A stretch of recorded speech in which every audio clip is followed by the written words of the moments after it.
Now let us see on truncate command. So truncate helps us to delete all the records inside your table. Truncate helps us to delete all the records inside your table, and the syntax for truncate is very simple: truncate table and your table name.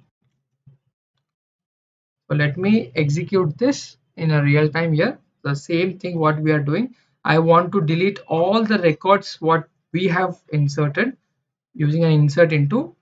So let me write truncate table, and which table you want to delete, that is employee details table name details.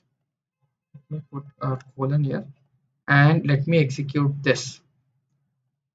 So once you execute it, let me use select star from the table name so that you cannot see any records now, but still your table exists. There are no records inside your table. So truncate will delete all the records inside your table, whereas drop will drop your table from that database. We are going to see the in detail the difference between drop and truncate, drop and delete, delete and drop, and so on.